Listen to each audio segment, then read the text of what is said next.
بعد وفاة أم كلثوم سنة 1975 الورثة فكروا يعملوا إيه في الفيلا بتاعتها اللي الهدم سيبدأ قريبا. وزي ما كان إسماعيل ياسين حظه وحش وهو عايش، كمان وهو ميت الناس مش عايزة تسيبه في حاله، وتتصاب الفيلا العراقية بلعنة فيلا أم كلثوم الحقيقية. ازيكم؟ النهارده هنروح منطقة الزمالك عشان اوريكم المكان اللي كان فيه فيلا ام كلثوم على النيل. لا ده انا كمان هوريكم الفيلا نفسها. ازاي بقى؟ دي بتاعتي انا. تابعوا الحلقة للنهاية لانها مليانة حكايات واسرار كتير قوي. يلا بينا.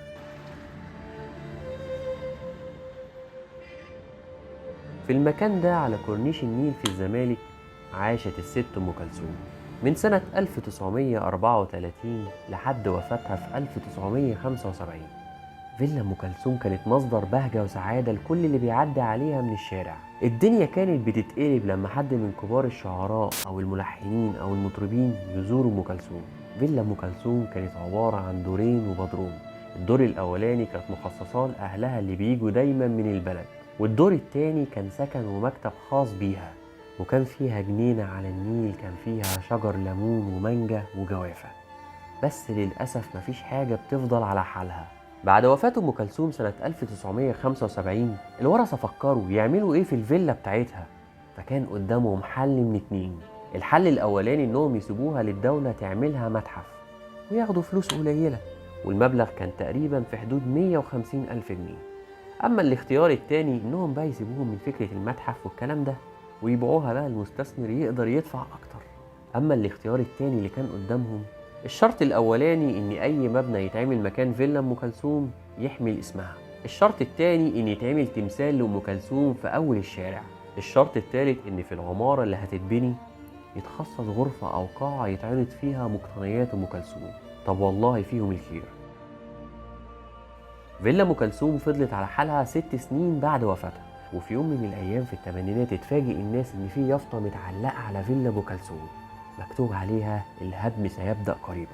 وفعلا أهل أم كلثوم جمعوا كل مقتنياتها وباعوا فيلا أم كلثوم لمستثمر عربي بمليون جنيه. وفي الحقيقة إن الرقم ده كان رقم قليل جدا قدام قيمة الفيلا الحقيقية.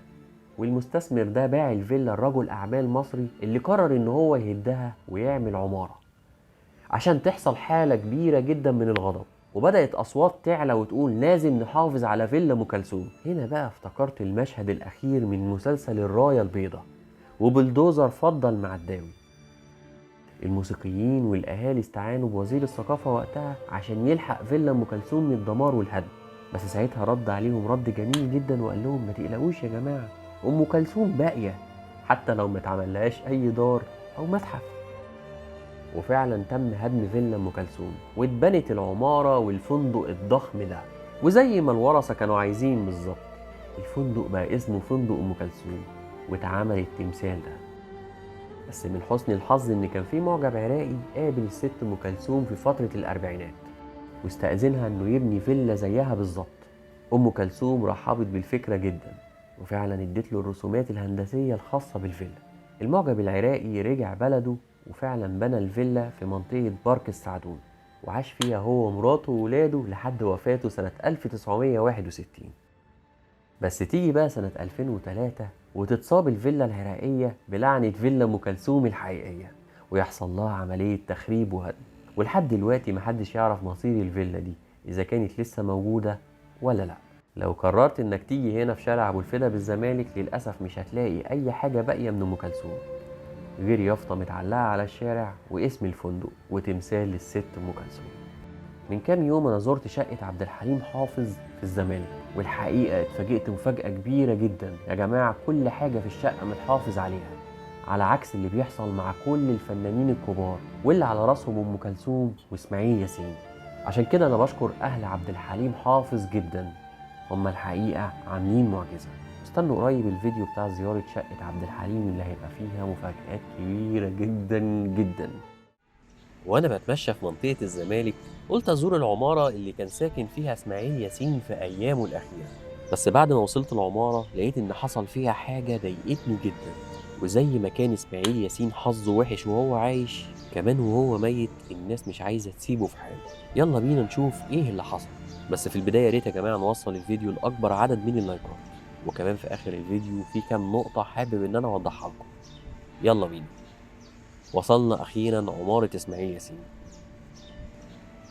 في السنين الأخيرة في حياة إسماعيل ياسين كان بيمر بحالة مادية صعبة جدا، عشان كده اضطر إن هو يرهن عمارته اللي بناها بنفسه في 8 شارع سمير زكي في الزمالك، وجه قعد في العمارة دي في شارع 26 يوليو في الزمالك، وسكن في الشقة اللي في الدور الأرضي دي، وكانت شقة إيجار وما كانتش تمليك.